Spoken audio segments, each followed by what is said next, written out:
Broadcasting live from Herald House in Zimbabwe's capital, Harare, this is Diplomatic Passport, the special coronavirus daily weekday briefing that brings you up to date with the state of the country and the rest of the world with regards to the coronavirus pandemic. I am Robert Mukondiwa. Today, the situation could not get any worse. While we're making slow but steady strides to ensure we push back the effects of COVID-19 on the nation, the statistics prove that lockdown extension was a much-needed evil. As things stand, Zimbabwe has recorded a fourth COVID-19 related death. The deceased, an 82-year-old woman from Mondoro district, passed on in the early hours of Wednesday at West End Clinic in Harare. The test results were confirmed posthumously. The Minister of Health and Childcare, Dr. Obadiah Moyo, confirmed the case to ZTN. Now, cases of the virus in Zimbabwe are now 29, with over 4,000 tests having been carried out. However, the fresh and fourth death was not captured on that official letter from the ministry and was added as an addendum this morning. On Monday, we had one of our team traverse the capital of Zimbabwe, and he came across terrible sights that raised serious alarm. And indeed, we talked about that here. The pouring in of traffic was captured by our sharpshooter Wilson Kakurira as they got into the central business district as if it were business as usual. We labeled it a recipe for disaster, and we were absolutely right, were we not? Now, because authorities have no clue who has been further allowed to enter into the CBD for work, they're being frustrated in their effort to screen and cull the marauding herd as it comes into town. What has ensued is that those who really need to come into town, the doctors, nurses, shop floor workers, journalists and pharmacists, for example, are now being harassed or finding it tougher to go to work to dispense of the important, much-needed duties. What is my thinking? Well, government erred, and that's it. Lockdown should have continued in the same format as it always was for the next 14 days, and if someone was not in the city for work last week, they certainly ought not to have come into town and ought to have stayed at home, period. The current confusion is causing mayhem for those who are really needed at work. And sadly, they're causing confusion and frustration to the police at roadblocks as well. You cannot help but feel for them. And you can also give us your stories of your experiences at the hands of the authorities at roadblocks as we seek ways of engaging with them and ensuring the dignity and easy flow of those who are absolutely needed in their line of work in the city. Also, keep your comments coming and flowing because we shall be reading some of them as the show progresses. Meanwhile, a word from our sponsors.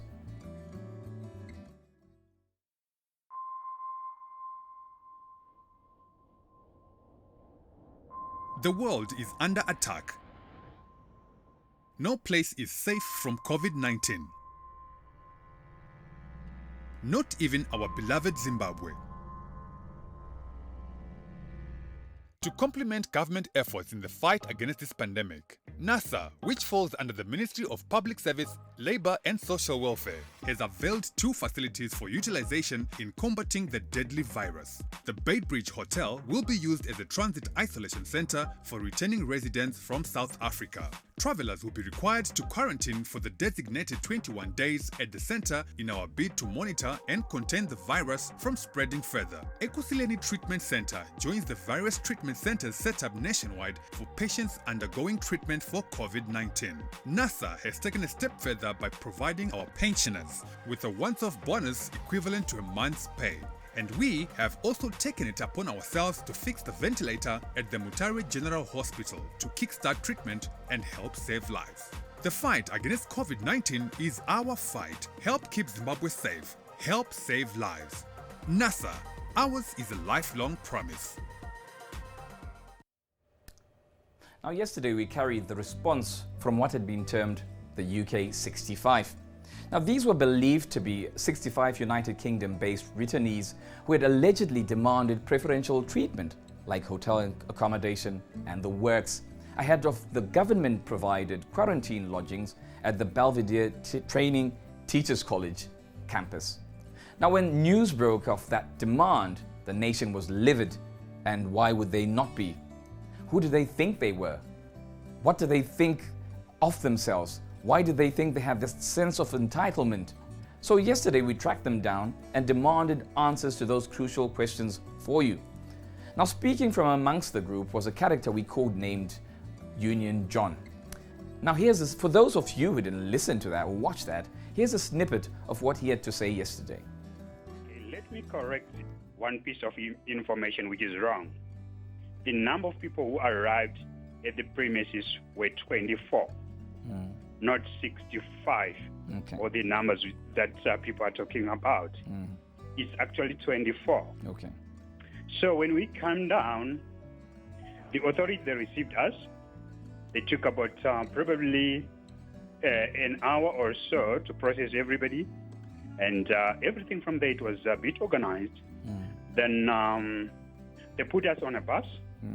Obviously, there was no social distancing as what is required by the government. Then when we got to the... How big was the bus for the 24 though? It was,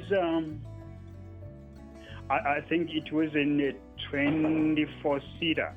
Okay, something, one of those smaller buses. So for the 24, that of course would then affect social distancing. Okay. That's true. Okay, go ahead. And then we got to the place, which was Belvedere Teachers College. And they took us to the rooms. And the status of the room was, it is horrible. One, they were dirty blankets on the bed, and there was no mattress to be. It was like a little squashed mattresses that they have been using probably for the last 15 years, if I'm not mistaken. And when we got to the toilet, there was no running water. There is no flashing water.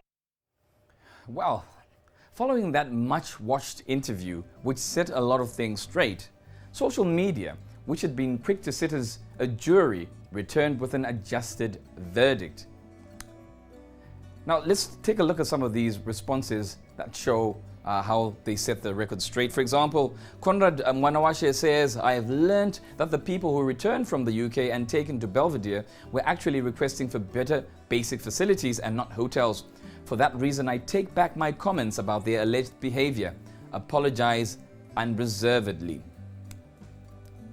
Now, Wellensum Juru on the 20th of April had said, it is very simple. Whoever doesn't want to go to BTC, that's Belvedere Technical Teachers College, should pay for their own accommodation at a hotel and every cost that follows. No taxpayers' money will be used. He was evidently angry. However, after that interview yesterday, he said, I hope people saying Belvedere Teachers College is inhabitable will also advocate for teachers who stay there and teach our children afterwards. And then Mitchell Munyaradzi says, your anger is not misplaced when you demand potable water for the returned Zimbabweans who are domiciled at Belvedere. We, however, need to also demand water with the same pizzazz for the great people of Belvedere who have been without water for donkey years. So that's just a palette there of how people were responding. We've also got Muji, who says the UK 65 scandal has exposed a lot of things about the behavior of many Zimbabweans. Zimbabweans have accepted and normalized suffering. So I just learned that among the hated 65, that's Brian Bubunyamshamba, there were some young people who had recently been hired to work on a cruise ship. Pakamiskoma ships, they got stranded abroad and needed to get back home. That's very sad, and I feel for them. Abatorina pekugara ku UK kwacha, so maida to say, what did you want them to do? They were also struggling. And that's Brian Bubunyamshamba closing what social media was saying. So of course, there must have been, there was a lot of soul-to-poll tweets and statuses on social media. And also included on the ones that before who set the record straight were mad, and now they were mad. On to regional news now, and yesterday South African President Cyril Ramaphosa made a timeless announcement of a $500 billion social and economic package last night. This was meant to cushion the vulnerable in that society who have borne the brunt of the effects of this lockdown. Now, to help us unpack the move, we go live to Johannesburg, South Africa now, where we are joined live on Skype by our correspondent down there in our back garden, Mthokozi Sidube. Mto, welcome to the program. Pleasure to have you. Now, first, President Cyril Ramaphosa engaged with South Africa, which has the biggest burden, of course, of COVID-19 in Southern Africa. What did that address say to you, particularly with regards its tone and its palette?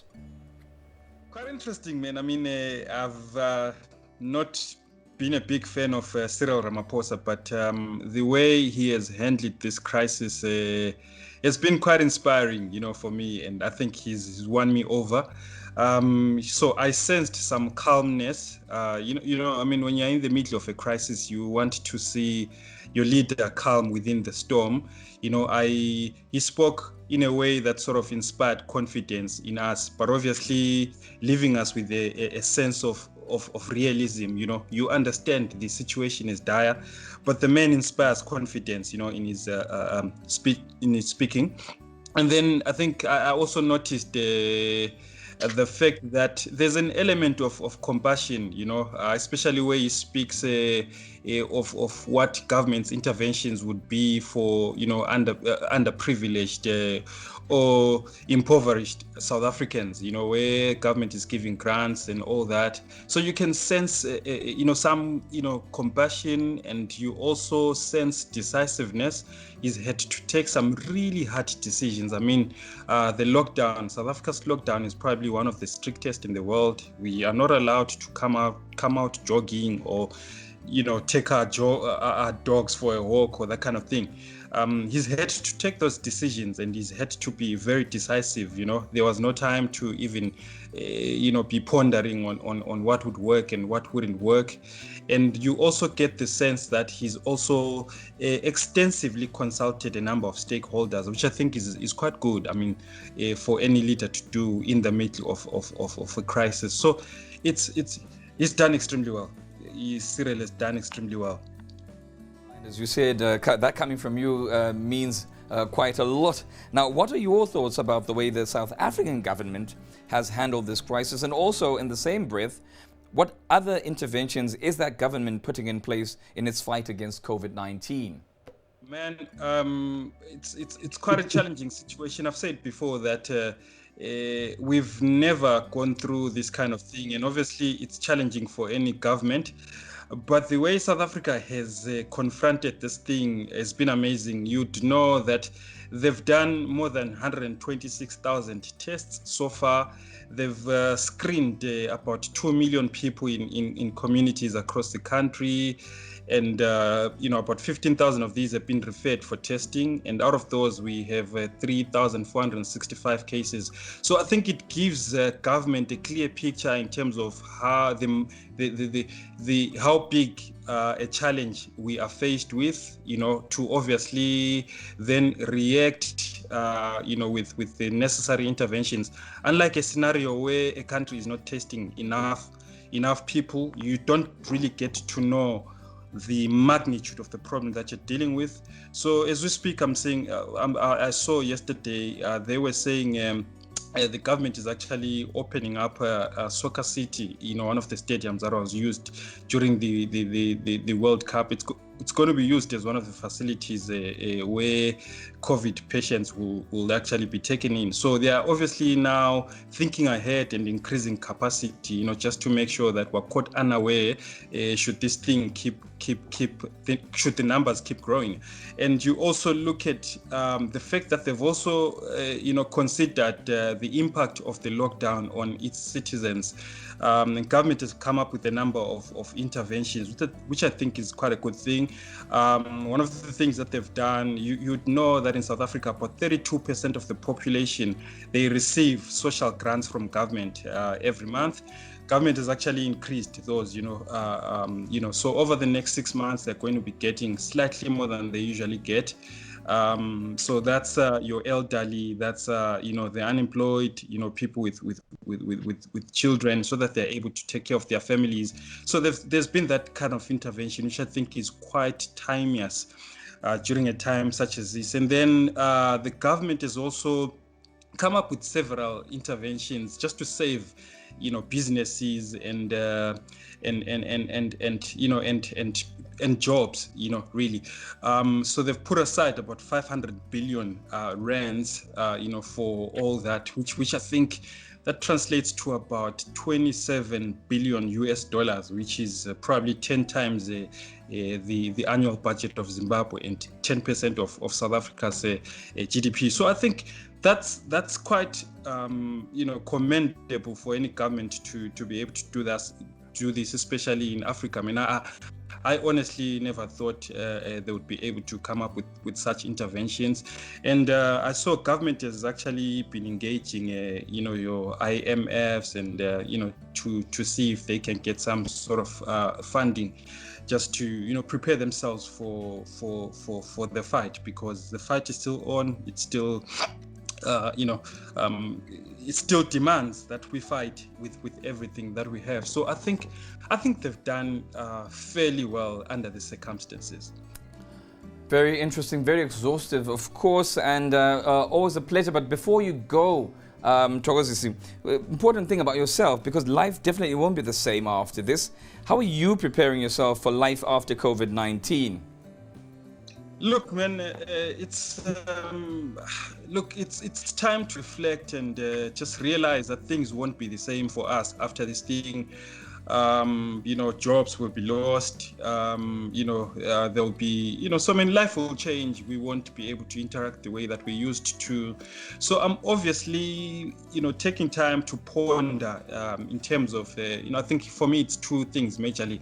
Number one, how do I sustain myself after this crisis? Obviously, you look at the skills that you have, and try and adapt to the current situation.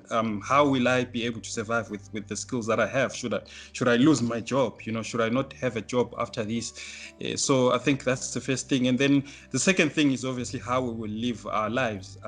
We won't be interacting the way that we are used to, and obviously I've been talking to people that are close to me to say we won't be going to a restaurant that is full of people and sitting there comfortable.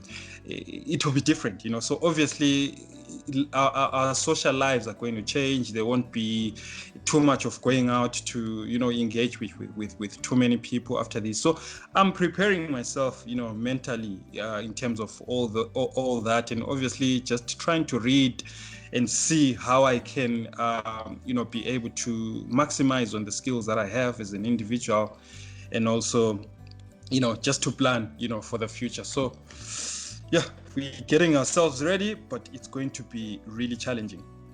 Yeah, we're getting ourselves ready for a time when we shall be less social than we were before COVID. We'll have to leave it there, Thokozisi Dube, but thank you for joining me. And that's Thokozisi Dube there, who was helping me unpack the address to the nation of South Africa by that nation's president.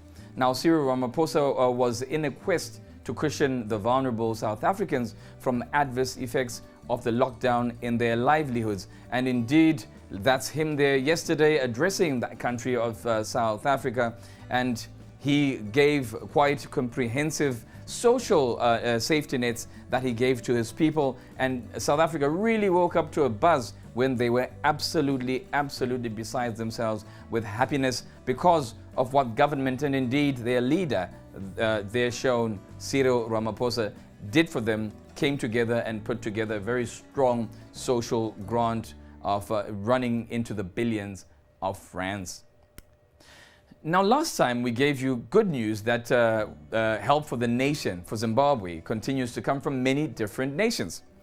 Now, the British government has announced a $43.6 million US aid package towards COVID-19 medical supplies to assist in fighting the pandemic in Zimbabwe, which they said they will distribute through the development partners and UN agencies. Now, the British ambassador to Zimbabwe, Ms. Melanie Robinson, confirmed the latest development and said, quote, "This shows how important the relationship between the British and Zimbabwe people is."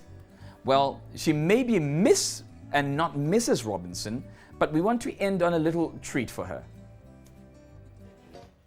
Oh, that ended before I really wanted it to end. That was a classic Simon and Garfunkel, and of course we shall be following up on her for an official talk on the COVID assistance by her government to Zimbabwe. And now on that melodic Simon and Garfunkel note, perhaps it is time for me to say farewell as well. My diplomatic passport has been stamped for the day with a new visa tomorrow. I will pursue all the truth and answers to everything that is keeping you awake at night regarding coronavirus in Zimbabwe, the region, and beyond. Meanwhile, keep your contributions coming to Robert Mukondiwa at ztn.co.zw or my Twitter handle at Zimrobbie, that's ZIMROBBIE. My name is Robert Mukondiwa. Until tomorrow, stay indoors, stay safe. God bless.